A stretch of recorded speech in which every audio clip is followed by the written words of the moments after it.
ગુજરાતની સરકારે પસંદ કરતાઓ મારા બે હાથ જોડીને પ્રણામ નમસ્કાર। આજે આપણને સૌને માર્ગદર્શન આપવા માટે પધારેલા માનનીય અરવિંદ કેજરીવાલજી, માનનીય ઈશુદાનભાઈ ગઢવી, માનનીય ચૈતરભાઈ, હેમંતભાઈ ખવા, મનોજભાઈ સોરઠિયા, ગુજરાતના પ્રભારી ગોપાલ રાય સાહેબ અને ઉપસ્થિત સૌ અમારા આગેવાન શ્રીઓ। દોસ્તો, પ્રવીણભાઈ રામ અને ઈશુદાનભાઈ ગઢવી બંનેએ ખૂબ લાંબા સમય સુધી આ પદયાત્રાની સાથે જોડાઈ નેતૃત્વ પૂરું પાડી અને ભગવાન સોમનાથ મહાદેવના દર્શન કરી આ ખેડૂત બચાવો પદયાત્રા ચાલુ કરી હતી। અનેક ગામડાઓમાં ફરતા ફરતા લોકોના ખબર અંતર પૂછતા પૂછતા ખેતીના હાલચાલ જાણતા જાણતા આજે ગાંધીનગર ખાતે આ યાત્રા પહોંચી છે। ત્યારે આપણે એ જાણવું જરૂરી છે કે આ ખેડૂતને શા માટે બચાવવા પડે એમ છે। એવી તો શું તકલીફ છે કે ખેડૂત બચાવો એવું કહેવું પડ્યું? એનો હું તમને દાખલો આપું કે હમણાં ગુજરાતની વિધાનસભામાં બજેટ આવ્યું, નાણાં વિભાગ દ્વારા એક બજેટ રજૂ કરવામાં આવ્યું। તમે બધાએ ટીવીમાં છાપામાં જોયું હશે।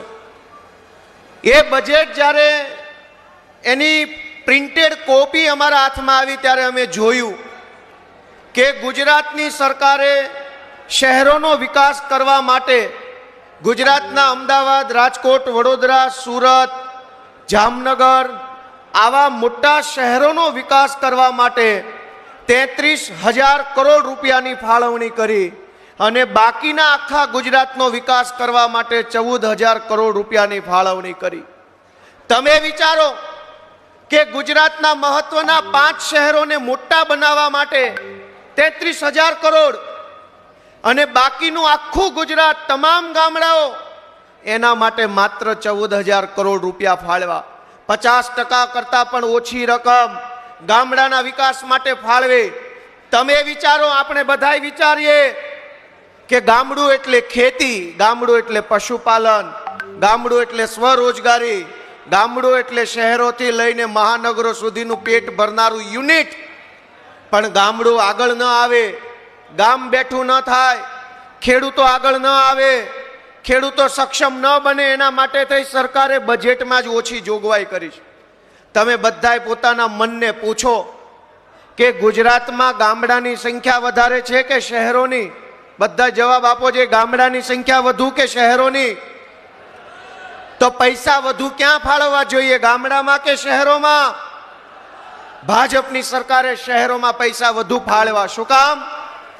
કે 12 માસ શહેરોમાં ભાજપનો પ્રચાર, પોસ્ટર, હોર્ડિંગ, રેલી, સભા, ઝંડા, એ બધું આ શહેરોના બજેટમાંથી લાગી જાય છે અને ગામડાના માણસના હાથમાં કાંઈ નથી આવતું। આજે પશુપાલન કરતા હોય એમને મારે જણાવવું છે કે ગુજરાતમાં 4 લાખ કરોડ રૂપિયાનું બજેટ બહાર પડ્યું, એમાંથી પશુપાલન વિભાગને કેટલા રૂપિયા ફાળવા? તમને બધાને જાણીને આશ્ચર્ય થશે, માત્ર 500 કરોડ રૂપિયા। 100 કરોડ રૂપિયા તો ડેડિયાપાડામાં નરેન્દ્ર મોદીની સભામાં ખર્ચો થઈ ગયો। પણ આખા ગુજરાતમાં ગાય, ભેંસ, ઘેટા, બકરા, અન્ય દૂધાળા પશુનું પશુપાલન કરતા પશુપાલકો માટે માત્ર 500 કરોડ રૂપિયા, ગામડાના વિકાસ માટે માત્ર 14,000 કરોડ રૂપિયા, શહેરોના વિકાસ માટે 33,000 કરોડ રૂપિયા અને ભાજપનો વિકાસ કરવા માટે 10,000 કરોડ રૂપિયા ફળવાઈ ગયા છે। દોસ્તો, આપણે વિચારવું પડશે કે મત તો આપણા બધાનો હોય છે। અહીં ગાંધીનગરની વિધાનસભામાં બેઠેલી ભાજપની સરકારને ગામડામાંથી પણ મત આપે છે અને શહેરોમાંથી પણ આપે છે। તો ગામડા સાથે અન્યાય કેમ? અને ગામડા સાથે અન્યાય એટલે જ તો ખેડૂત સાથે અન્યાય। ગામડાનો માણસ શું કરે છે? યા તો પોતાની જમીનમાં ખેતી કરે, યા તો બીજાની જમીનમાં ખેતી મજૂરી કરે। એટલે ગામડાની મુખ્ય કમાણીનું સાધન, ગામડામાં આજીવિકાનો મુખ્ય રસ્તો ખેતી અને ખેતી મજૂરી છે। હવે ગામડું આપણે લાચારીવશ છોડવું પડે, ગામડામાં રહી ન શકીએ, એવી પરિસ્થિતિનું નિર્માણ આ ભાજપની સરકારે કર્યું છે। દોસ્તો, અમે આ બજેટ વાંચતા હતા.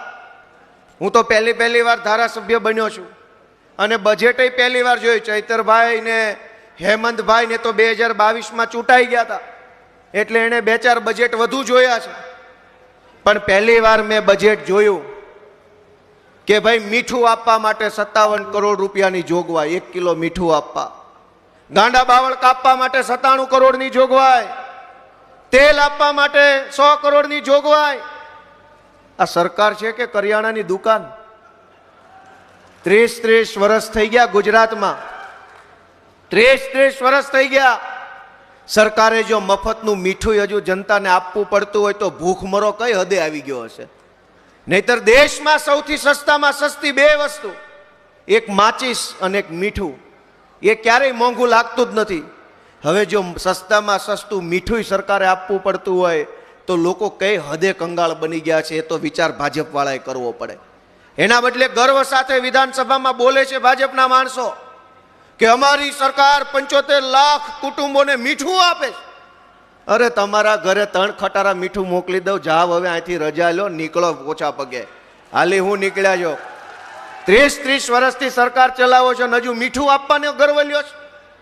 એટલું મીઠું તો અમારા ઘોડાને ઊંટિયા ખાઈ જાય છે. દોસ્તો, બહુ વિચારવાનો સમય આવી ગયો છે. તડકો બહુ છે, મહેમાન આવી ગયા છે. હાવ ટૂંકમાં મારી વાત કહેવી છે કે તમે તમામ મિત્રો જે લોકો આ મારી વાત સાંભળે છે અહીંયા બેસીને કે કેમેરામાંથી, આમ આદમી પાર્ટીની ચિંતા ભલે ન કરો, ગોપાલ ઇટાલિયા કે ચૈતર વસાવાની ચિંતા ભલે ન કરો, પણ તમારી પોતાની ચિંતા જરૂર કરજો. નહીતર આ ભાજપની સરકારમાં છે ને કાંઈ વધવાનું નથી વાંઢા છોકરા સિવાય. કંઈ વધે એમ નથી. ગમે એટલી મહેનત કરો, કશું જ વધવા નહીં દે આ લોકો. શું કામ? કેમ કે આખી સરકાર રામ ભરોસે હાલે છે.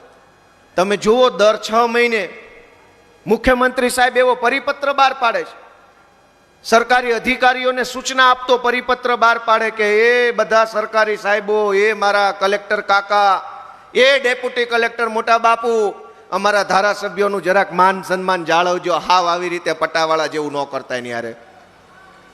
તમે વિચાર કરો કે એકની એક કંપનીમાં 30 વર્ષ સુધી તમે કામ કરો તો તમારી કામ ઉપર આવડત વધે કે ઢીલા પડી જાઓ? કયો છે બધા?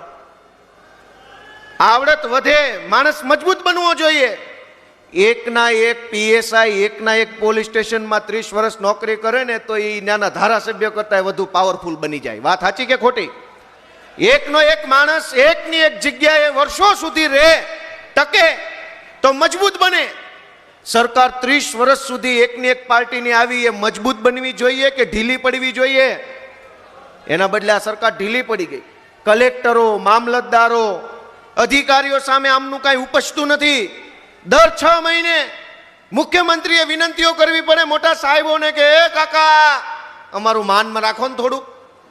હવે મુખ્યમંત્રી, મંત્રી લેવલના લોકોએ કલેક્ટરોને વિનંતીઓ કરવાની હોય? દોસ્તો, તમે વિચારો કે સરકાર નહીં, 1 નંબરનું સર્કસ અંદર વિધાનસભામાં અત્યારે હાલી રહ્યું છે. અને એ સર્કસ કેવું છે એ ગુજરાતની જનતા જાણી ન જાય એટલે વિધાનસભાનું લાઈવ પ્રસારણ બંધ રાખ્યું છે. જે દિવસે લાઈવ આવશે ને તેથી તમને સર્કસ નરી આંખે જોવા મળશે. દોસ્તો, મારી એક જ વિનંતી છે કે ગુજરાતના ખેડૂતોને બચાવવા માટે, ગુજરાતને બચાવવા માટે, ગુજરાતના છેવાડાના માણસને બચાવવા માટે આમ આદમી પાર્ટીના સૌ આગેવાનો ખૂબ મહેનત કરી રહ્યા છે અને તમારા આશીર્વાદની જરૂર છે. દોસ્તો, આશીર્વાદની. પ્રવીણભાઈ રામ, આ રમેશભાઈ મેર, રાજુભાઈ બોરખતરિયા, હરેશભાઈ સાવલિયા, ચૈતરભાઈ, આ તમામ આગેવાનો આપણા માટે જેલમાં જાય છે, યાતનાઓ સહન કરે છે, પણ સરેન્ડર કરતા નથી. દોસ્તો, તમારા એક આશીર્વાદ ભરેલો મત જો મળશે ને તો કરોડો લોકોનું સારું થવાની સંભાવનાઓ ઊભી થઈ છે. અને એટલે મારી વિનંતી છે દોસ્તો કે આવનારી ચૂંટણીઓની અંદર આમ આદમી પાર્ટીને તમારા પોતાના આશીર્વાદ મળે, તમારા ગામમાંથી આશીર્વાદ મળે, મોહલ્લામાંથી આશીર્વાદ મળે, એ બાબતે આપણે બધાએ કામ કરવાનું છે. આપ સૌ આટલા તડકામાં, ખૂબ ગરમી હોવા છતાંય ધીરજ અને વિનમ્રતા સાથે આ વાત સાંભળી રહ્યા છો એ બદલ ખૂબ ખૂબ સૌનો આભાર. ભારત માતા કી જય.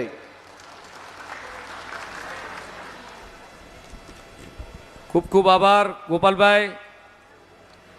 આપણે ગુજરાતની આપણી રૂઢિ એ છે કે આપણા વચ્ચે મહેમાન પધારે ત્યારે આપણે એમનું સ્વાગત કરીએ છીએ અને આથી રૂડો અવસર કયો કે આજે વિશ્વ મહિલા દિવસ આપણે શરૂઆતમાં પણ ઉજવણી કરવાની વાત કરી તો આજે આપણા ગુજરાતની માઓ બહેનો આપણા વડીલ આપણા આગેવાન અને આપણા રાષ્ટ્રીય સંયોજક માન્ય અરવિંદ કેજરીવાલજીનું સ્વાગત કરવા પધારી રહ્યા છે. આપણે તાળીઓના ગડગડાટથી એમને વધાવી લઈએ.